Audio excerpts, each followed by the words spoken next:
It's a train as fast as a plane. This is maglev, a revolutionary transportation system.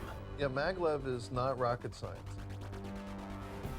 But something's gone wrong. In the world's first crash of a magnetic levitation vehicle, 23 people die. This is the story behind the future of transport.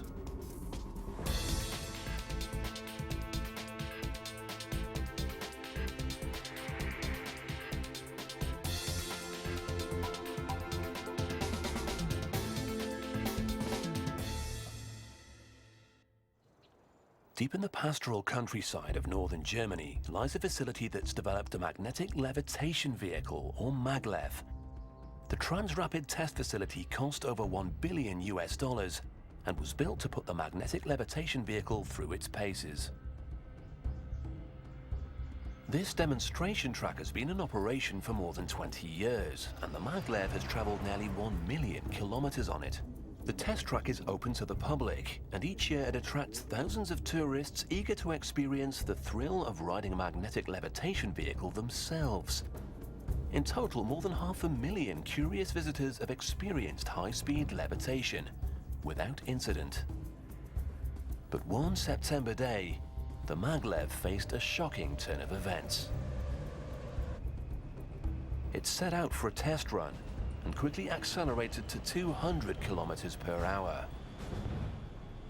It usually blazed around the 31.5 kilometer test track in minutes, hitting speeds of 450 kilometers per hour on the straightaways.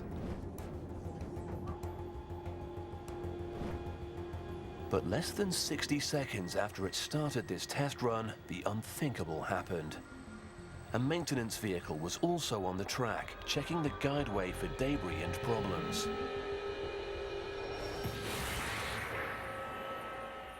It was the first major accident for a technology that had been a century in the making. An investigation got underway. Questions were asked about what had happened and why, and there was a great deal at stake, because maglev was on the verge of a breakthrough.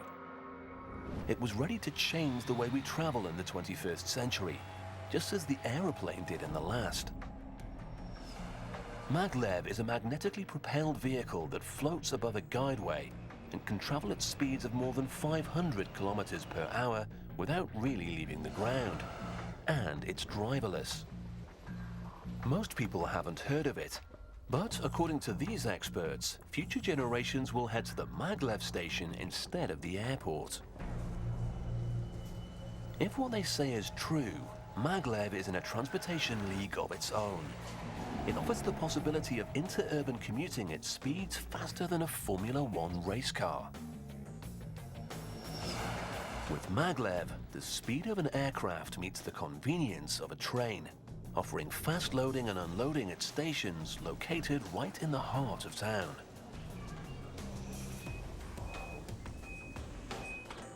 Kevin Coates is a transportation consultant. It's phenomenal. So you can actually plan your trip. Imagine this, traveling around the United States and moving from city to city, typically for trips 500 miles or less, moving from city to city and being on time to the second on every trip. People that travel around this country, I think, would find that unbelievable, but that's what this new transportation system promises. The maglev's levitation system is what separates it from all other forms of mass transportation. This technology represents a radical approach to locomotion. The maglev floats over a guideway, and the guideway and the vehicle work together to create and control magnetic levitation and propulsion. Neither part is compatible with any other transportation system. Transrapid uses magnetic attraction. Along the length of the vehicle, magnets attached to the top of this cast aluminium support arm are pulled towards the bottom of the guideway. Computers regulate the power to the magnets and keep the vehicle suspended at a height of precisely 10 millimeters. Whatever load it's carrying, the maglev will never make contact with the concrete and steel surface of the superstructure.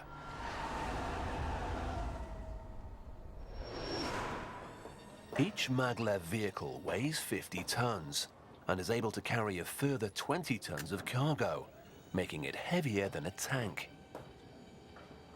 And this sophisticated levitation system not only lifts and then suspends 70 tons of vehicle and cargo, it also propels it at speeds of more than 400 kilometers per hour, always 10 millimeters above the guideway.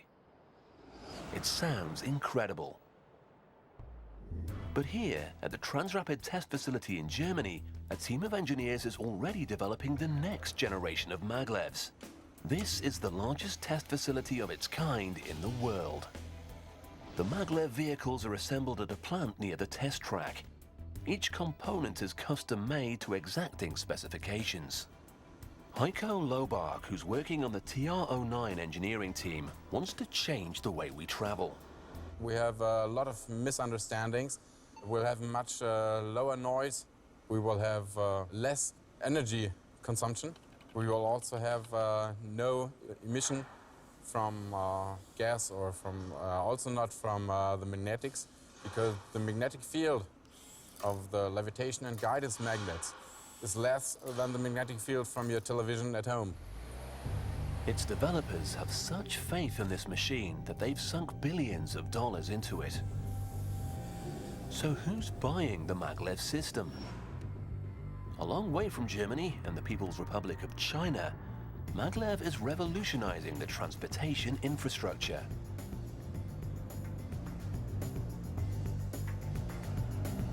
China is quickly emerging as an economic powerhouse, and it's decided to start building magnetic levitation systems. Leaders here can see a lot of benefits. The nation has a population of 1.3 billion people, and they need to find an efficient way to move both people and products in the shadow of a looming fossil fuel shortage. They're planning for the future, and that plan includes maglev. They first ordered a 30-kilometer maglev system to run from downtown Shanghai to its international airport at a cost of $1.2 billion. But the Transrapid engineers knew that this first contract was really an audition. The government here was also planning additional lines and wanted to expand maglevs throughout China.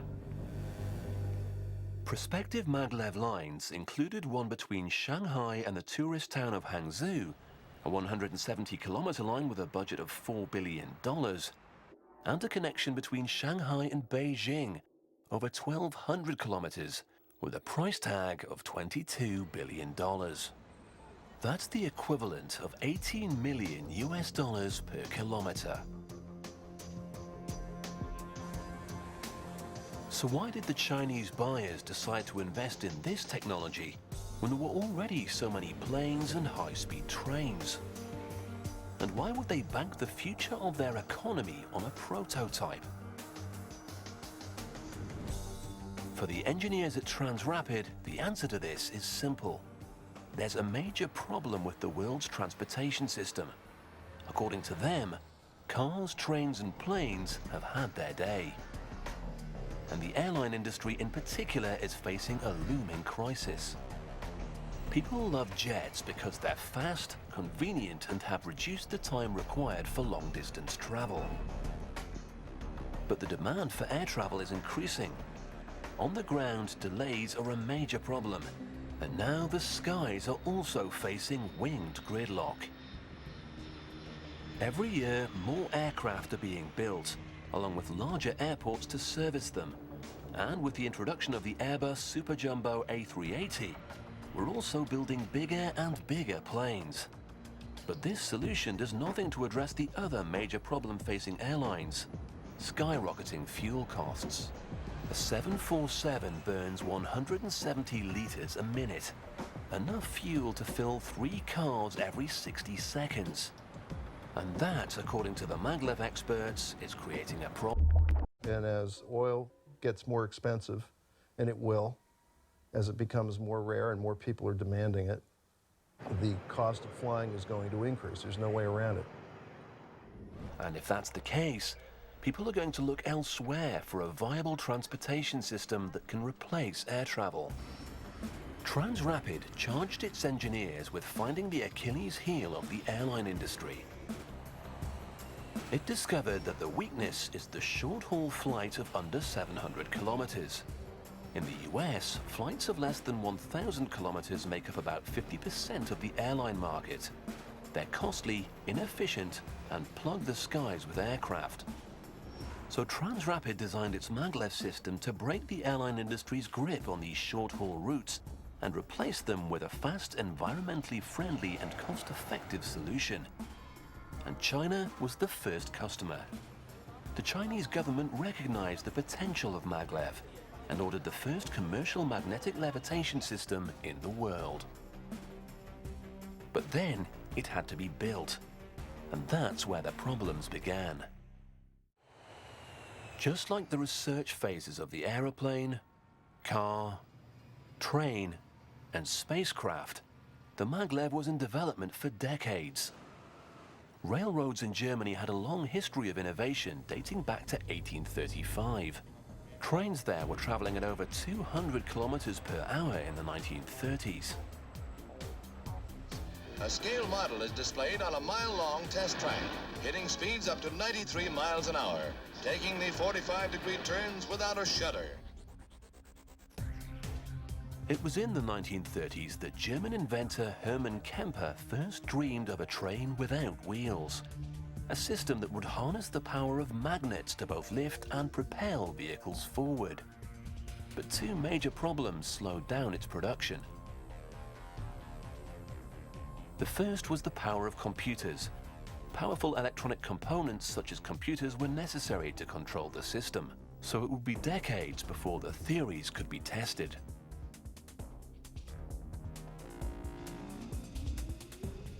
These weird-looking manifestations didn't go very fast compared with today's maglevs, but they were crowd pleasers, and enough to keep the development lurching slowly ahead. But as the speed of the vehicles increased, a second problem surfaced. The engineers hadn't found a levitation system that was stable or reliable enough to lift the sleds off the ground. They were moving forwards by magnetic propulsion, but frustratingly still dependent on wheels. Because they couldn't get the vehicles to levitate, research and development of this radical technology was in danger of being shut down. Maglev was on its way to becoming just another footnote in the history of failed experiments. But then something changed that got the maglev project off the ground. In 1974, Transrapid engineers tried out a new system, splitting the motor in two. They mounted the magnets on the sled and installed the primary motor in the track. This reduced the weight of the vehicle. With help from rockets, this prototype was propelled forward at 401 kilometers per hour. It was the breakthrough they needed to breathe new life into the project. Now, Transrapid had just one thing left to do to convince the world that this could be a great system. It had to build one. With the computer and motor problem solved, it began to build a system for human cargo. In 1980, it chose the Emsland region of northern Germany for its first permanent test track, a 31.5-kilometer double-loop configuration. Far away from prying eyes and critics, it then set out to prove that the technology it had developed was revolutionary. The guideway system was built to resemble a commercial track in both size and distance. With this in place, engineers could push the maglev to the limits of speed, endurance, and handling. Today, Transrapid is on its 8th version, the TR-08. It finally succeeded in building a stable levitation system, and by operating the train on a day-to-day basis, mimicking the operation of a public system, researchers now believe it will redefine our notion of distance travel.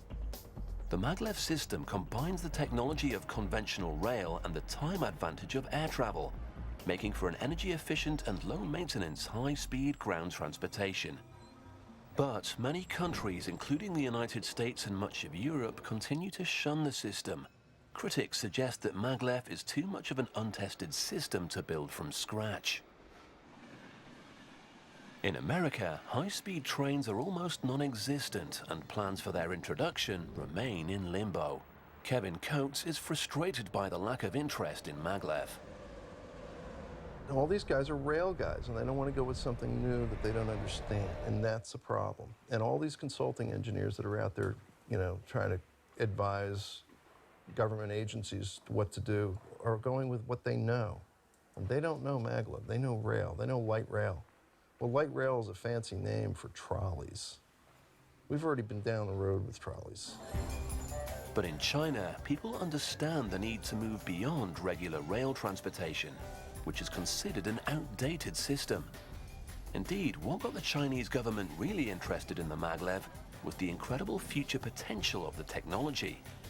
They knew that if it worked, it could change transportation throughout China. And what better place to test the first commercial track than the city of Shanghai? This bustling metropolis is home to 20 million people. It's a place where old China is being swept aside and a new, modern China is emerging from the rubble. The Chinese are building the city of the future here, and they want to set the standard. Business professionals are attracted to Shanghai because of its modern environment and new job opportunities. And that can create problems on the streets. Previous predictions indicated that more than 2 million vehicles would clog the streets in the coming years, and new highways were becoming overrun as soon as they were built. The reason the Chinese decided not to go with airports or highway systems, they realized that moving people between cities using electricity is a sustainable solution for their future transportation needs. In March 2001, construction began on a high-speed connection between Shanghai and Pudong International Airport, the first step toward building a transportation infrastructure for this modern economy. A trip that took an hour in a car in congested traffic producing noise and pollution could potentially take 7.5 minutes on a maglev line gate to gate. Using maglev to help solve their transportation problems seemed like a great idea, but there were immense challenges ahead. It had never been done before. The German engineers would have to build a radical transportation system and build it right the first time.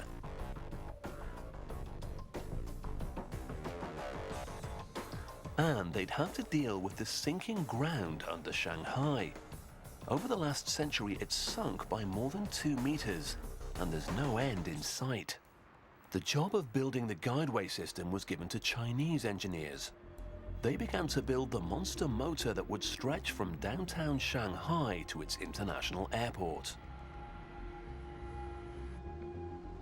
The first phase of this mega project was to clear the route.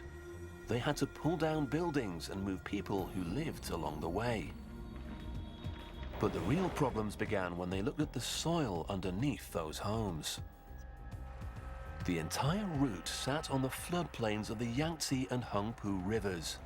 Silt and sand had been deposited there over millions of years, and the soft, unstable ground wouldn't support the massive infrastructure needed for the maglev. Carlos Ventura is a structural engineer. Load-bearing soil, like in places like in Shanghai, is a soil which has very low capacity to resist overburden pressures or loads that are going to be put on top of it. And that will eventually have a detrimental effect on the structure because the structure will sink or top over or have excessive deformations that are not acceptable. China has been hit by devastating earthquakes in the past. Should an earthquake strike Shanghai, the soil conditions there could result in a process known as liquefaction, or liquid soil. In this simple experiment, Professor Dawn Shuttle from the University of British Columbia demonstrates how liquefaction can topple an unsupported structure. When the earthquake happens, the particles of sand try to move into a denser configuration, but because the water's in the way, the load is instantaneously transferred to the water rather than the soil, and the building will sink. A proper substructure, like pilings, will prevent a structure from collapsing. But the problem facing engineers here was precisely how much substructure to build. To keep the guideway from settling and to minimize the impact of any future earthquakes, the engineers came up with a plan. The idea was to distribute the enormous weight of the guideway deep down into the earth. The guideway sections would be mounted on a series of piers positioned every 25 meters along the route. Each pier would rest on a pile cap, a reinforced block of concrete sitting just below the surface. And supporting the foundation would be the piles themselves. The engineers had to take two things into consideration when building the caps. First, the bigger the piers, the bigger the foundations would need to be. In Shanghai, the pile caps were 2 meters deep and 10 to 12 meters wide. This meant that along the route, there could be as little as 1 meter between the caps. But the engineers also needed to take into account the load-bearing capacity of the soil in which they were building. The worse the soil, the more piles they'd need and the deeper they'd have to go. In Shanghai, the soil was so bad that the engineers had to drive the piles down to 30 meters. In some cases, they had to go as deep as 70 meters, the equivalent of a 23-story building. And each pile cap covered 20 to 24 individual piles. Over the course of the project, they sank over 24,000 pilings. They had just 16 months to complete this phase before the first magnetic levitation vehicles arrived from Germany. Meanwhile, the Transrapid engineers were under pressure to deliver the vehicles that would travel the Chinese-built guideways.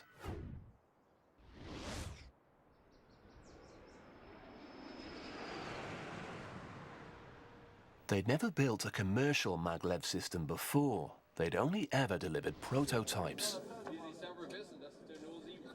But this wasn't a trial product.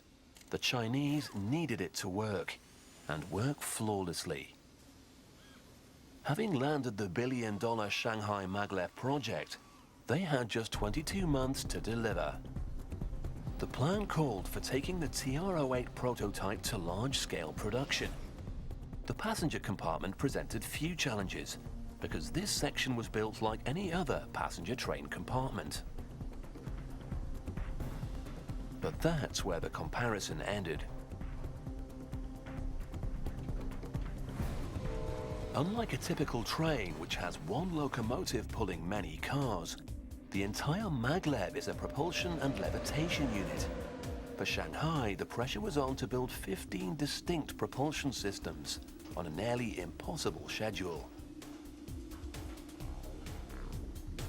A maglev has virtually no moving parts and no generators to provide power to the lights, computers, and electronics housed in the carriage.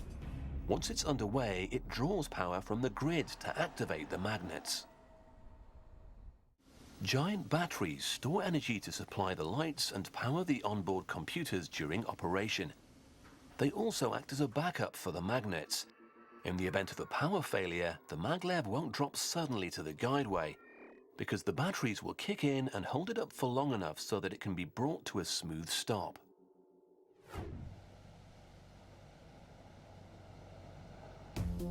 The propulsion and levitation system uses electromagnets. Coiled wire is pumped with electricity to generate a magnetic field, and the more coils and current, the more powerful the field.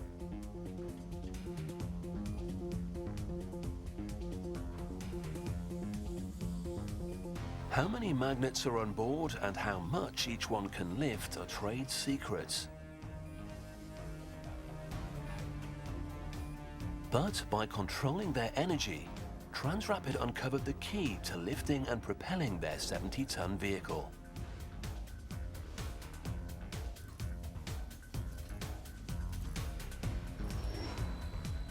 The linear motor used in the maglev magnetic propulsion system can be found in other types of transport. A linear motor is used whenever fast, stable acceleration is required, and sometimes that means fun and games. At this amusement park, magnetic propulsion technology adapted from maglev is used to propel this sled and its riders at high speeds. The object of the exercise is to give customers a taste of the G-forces that magnetic technology can offer. It's one of the fastest rides in the United States. Passengers are blasted from 0 to 160 kilometers per hour in just 7 seconds. They rocket up a 41-story tower, stop and hang for 6.5 seconds in complete weightlessness as the sled comes to a stop, and then begin the terrifying backwards descent.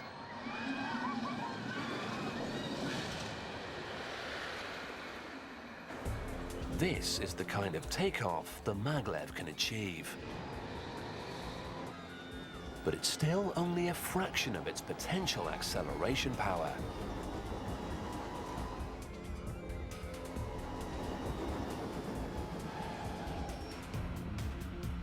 The Navy is adapting maglev propulsion for their catapults on board aircraft carriers. They currently rely on steam-driven pistons to launch aircraft.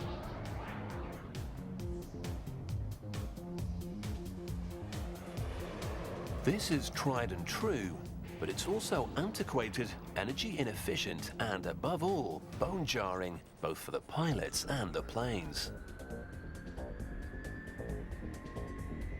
Future aircraft carriers will be equipped with maglev propulsion systems for launching and even landing aircraft using supermagnets. The advantage is greater control and longer aircraft life, and that means control over how much power to apply according to the weight of the aircraft. Given the opportunity to unleash its full potential, the results are spectacular.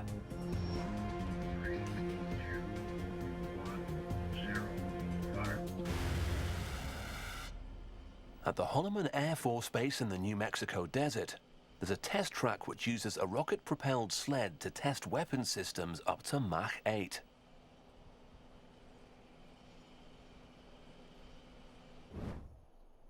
In 2003, these rocket sleds set the land speed record at 10,430 kilometers an hour. 1-0 fire.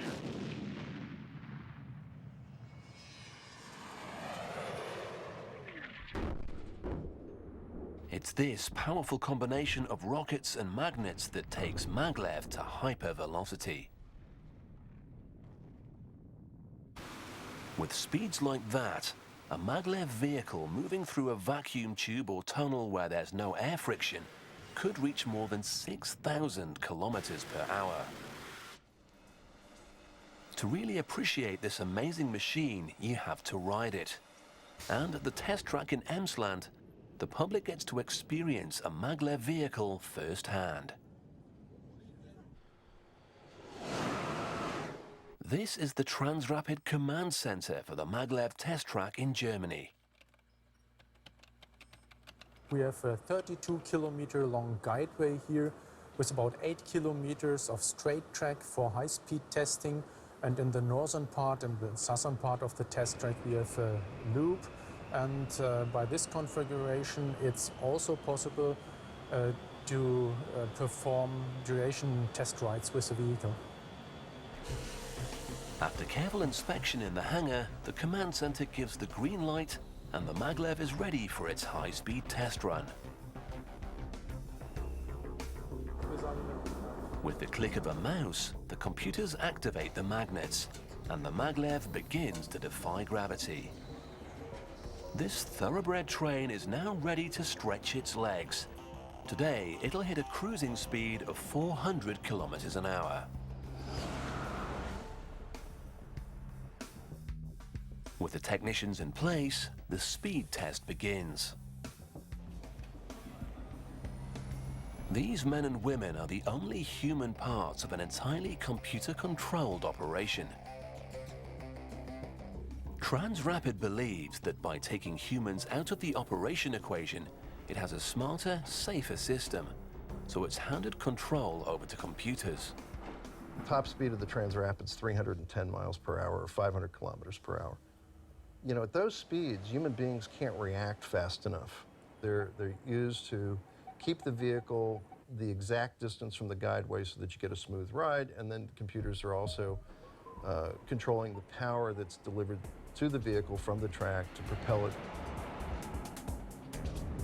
At this full-scale test facility, every run has a purpose: to further the technology. The maglev is fully automatic, so computers control the acceleration. It's strong and steady, but gradual enough that passengers are not thrown back in their seats. First time I rode the maglev was in Germany at the test track, and I was in the lead carriage and looking out the window. And what's really amazing about that experience is that as the vehicle moves down the track, you almost feel like you're looking at a video animation of something. It's so smooth. There's really, it seems unreal that anything moving that fast could actually be that smooth. And the reality is that the precision between the vehicles and the guideway is so exact that vibration is it's cut to an absolute minimum. But there's no time for the technicians to take in the scenery. They're entirely absorbed in the test run.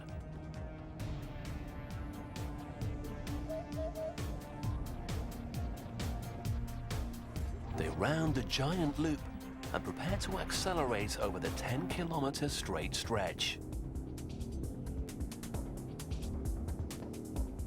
The maglev will run up to its maximum speed on this test.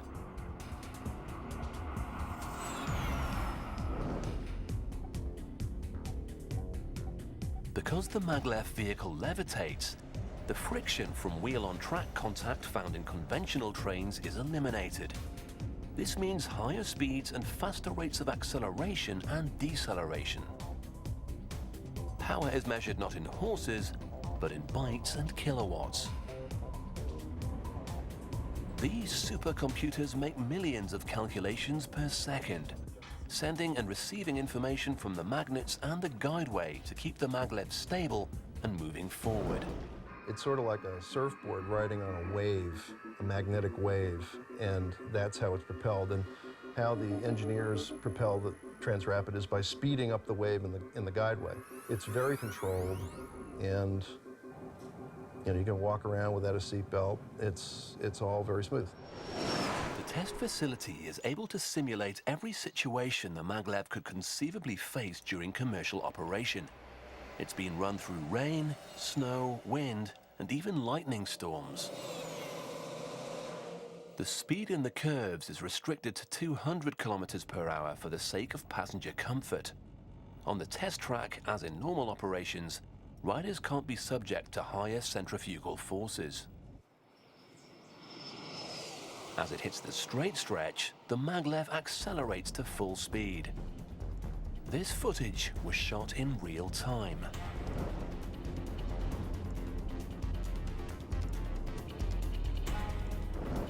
The technicians gather data for analysis, and the speed and performance of the maglev is carefully watched back at the command center.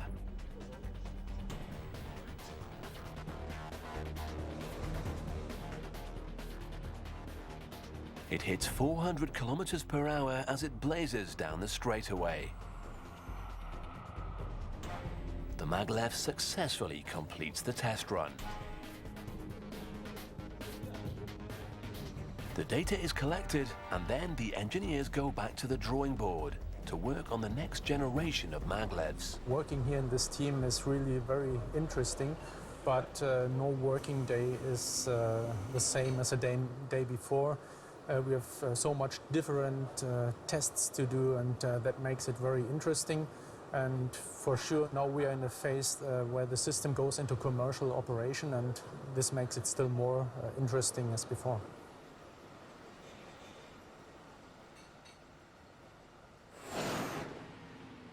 The world's first maglev was delivered to Shanghai in the summer of 2002, and the heavy lifting began. Any failure could be measured in fractions of a millimeter. Workers began the delicate operation of picking up the passenger compartment. It was a matter of only a few months since they'd started to build the maglev, and careful watch was kept on every step as the chassis and the passenger compartment were put together. The computers were mounted. Then it was time for the moment of truth. When they applied power, would it lift off?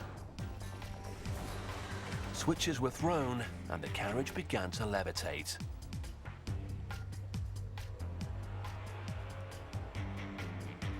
After the successful test, it was pulled apart. The upper chassis separated from the propulsion system.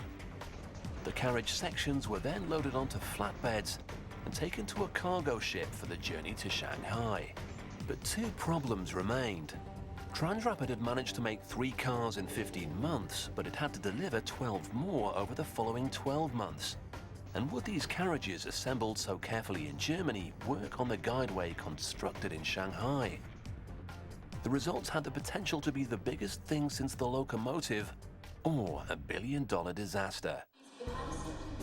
On the 11th of September 2002, a mere 18 months after the start of construction, the maglev carriages were mounted on the guideways, and the trial run began. This was a necessary step before the public could ride the maglev from downtown to the airport.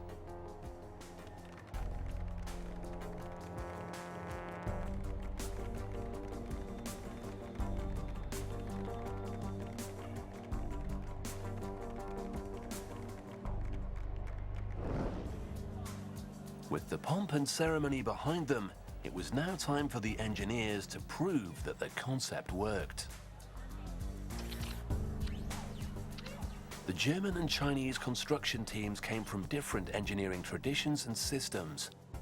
Would they have managed to overcome the problems of time and distance and execute design specs with system tolerances of less than 2 millimeters?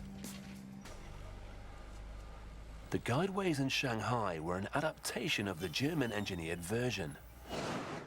Instead of building a 50-meter-long guideway beam, the Chinese engineers cut that in half and used 25-meter girders instead. This doubled the work and the number of guideway beams required for the 30-kilometer stretch, but it made it easier to transport and assemble the spans, and meant that the Chinese team was able to meet the construction deadline. Even for the experts, this was a technical marvel. In Shanghai, you've got a 19-mile-long guideway system that is built to within 1 millimeter tolerance through its entire length. And to my knowledge, there's nothing in the world that comes as close to that level of precision. To keep the guideway within the strict operating specifications, engineers used an adjustable bearing system which allowed them to correct the guideways if they settled. The 3-way bearing system raised or lowered the guideway beam to adjust for settling. There were more than 10,000 adjustable bearings along the entire route. But not all the guideway sections were rigid pieces of concrete. Some were made of steel. These steel switches could be bent on command, allowing the train to change guideways. But the speed was limited to 200 kilometers per hour in the curves. The problem was the human passengers. A sudden change in direction at high speed would throw passengers around.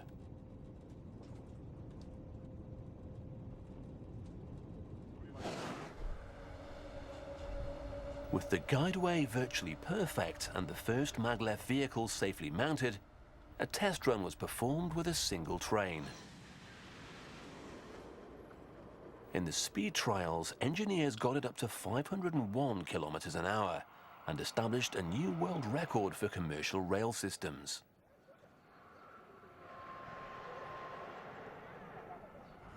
But they had one more hurdle to face. There were 2 guideways running side by side. They now had to run 2 vehicles past each other.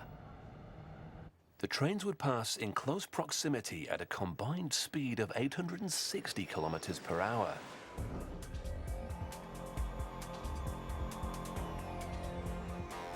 Based on simulations and research, the vehicles were designed and built to survive high-pressure wind effects as they passed each other at full speed. But an actual passing test had never been done before.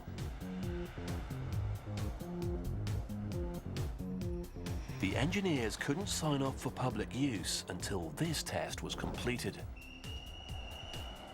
One left from the Longyang Road station downtown and the other from the Shanghai Airport station. In just over 3.5 minutes, they'd reached the halfway point on the line where the vehicles would pass. Each accelerated to a top velocity of 430 kilometers an hour and would sustain this velocity for less than a minute.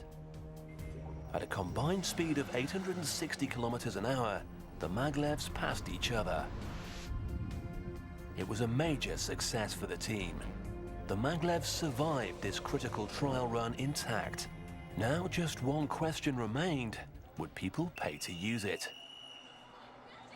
The Chinese flocked to this new system, and within 3 years, 8 million passengers had ridden the Shanghai maglev.